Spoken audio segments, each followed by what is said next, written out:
Florida voters beware. There is a deceptive amendment on the ballot for November 8th called Amendment 1. Now, look, Amendment 1, yes, that's its name for the amendment, but it actually has an official Orwellian type of name. Here it is.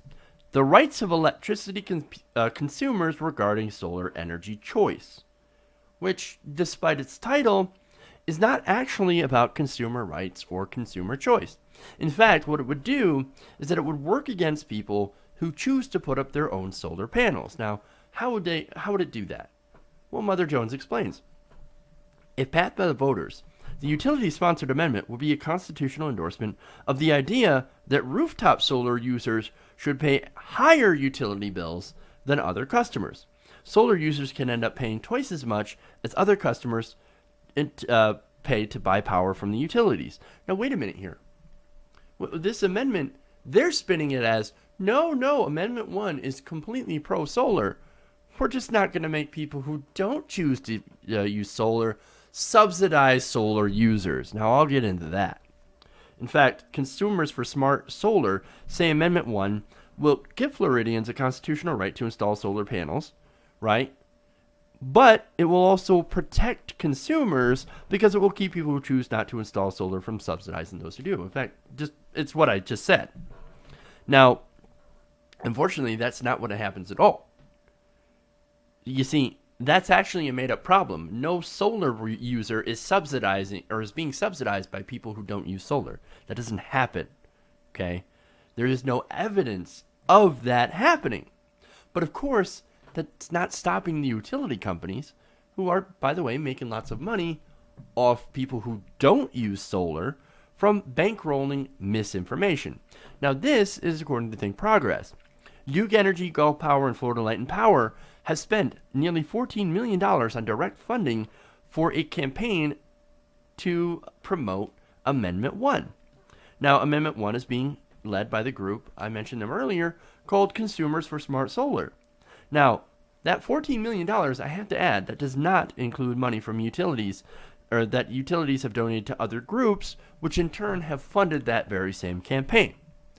Now, knowing what we know about campaign finance, where does that money go to? Advertising. Of course, it goes to advertising. It goes to radio ads, television ads, robocalls, mailers, everything under the sun. Now, and of course, all of these ads that are being bought with these millions of dollars are there to simply mislead you and lie to you. Now, it was so blatantly misleading that the wording of this measure, Amendment 1, was taken immediately to court over a challenge. Now, the state Supreme Court did eventually accept the measure's wording, but not before one justice had wrote that, quote, "This bill is the proverbial wolf in sheep's clothing." That's exactly what it is. And if that's not enough, there was audio that was leaked from a conservative conference that confirms that Amendment 1 is simply there trying to mislead voters into voting against solar energy, which is actually very popular in Florida. Now, this is from the transcript of the audio obtained by the Center for Media Democracy and the Energy Policy Institute. In it, James Madison Institute Vice President Sal Nuzzo told a crowd of conservative state policymakers to spin Amendment 1 as if it is a pro-solar measure. He said the point I would make, maybe the takeaway, is as you guys look at policy in your state or constitutional ballot initiatives in your state, remember this: solar polls very well. Solar polls very well. Use the language of promoting solar to the degree that we can use a little bit of political jujitsu and take what they're kind of pinning on us and use it to our benefit either in policy and legislation or in constitutional referendums. If that's the direction you want to take, use the language of promoting solar and kind of put in these protections for consumers that choose not to install rooftop. So, how is that strategy of spinning this as pro-solar working? Well, over 66% of Floridians support this measure. And in fact, some early voters had actually voted in favor of it. Now, one such voter is 84-year-old Barbara Wachs. Now, she called the Miami Herald to say that she had just heard about that leaked audio not not long after it actually came out. Now, she told the paper, "Your article came one day too late. I read it and almost cried. I'm one of the stupid people who was duped. I voted incorrectly. Is there anything I can do?" Now, she was duped because she voted for it because she thought it was pro-solar. Now, she added that, "I am furious that they would put something on the ballot that would deliberately confuse people, and I'm furious at myself." Well, look, welcome to politics, man. Especially Republican pro-fossil fuel politics. They'll do anything they can to make sure people continue to burn oil and pay for them to burn oil and coal and natural gas. Now, to Barbara, "Hey girl, ain't your fault. You got duped by the $14 million plus in TV ads, radio ads, robocalls, and of course all the different deceptive practices that were bankrolled by energy companies."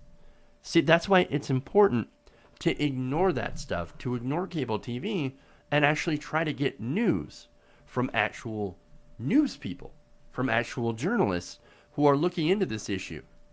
So, but look, if you're wondering why solar can't win, it's not that it's not popular with Americans. No, it's a sensible idea. Most Americans will look at it and say, "Why don't we get energy from the sun? Why don't we?" Now, some of the reasons is they were told that it's inefficient, that it's not going to work. In some cases, that'll drain the sun of energy. I'm not kidding. I did that story. And it's not an onion story. And all these lies and deceptions created by the fossil fuel industry in order to keep people from discovering a clean energy source that they can actually use to power their homes. So, and as I said, they're lying through their teeth in order to confuse you into supporting energy company friendly policies like Amendment 1. And look, in my opinion, when you have to lie to get your legislation passed, well, you're on the wrong side of history, man. And unlike Barbara, there are still a lot of floater voters that have time. Don't get duped. Election day is coming, and soon it'll be here. And so you still have time. You can still vote. You can still say no on Amendment 1. Remember, that is no on Florida's Amendment 1. Hey everybody, thanks for watching this video. If you want to see more like this, please hit the subscribe button below. And if you want to support truly independent, non-corporate media, go to our Patreon page and become a patron. Patreon.com/TYTNation.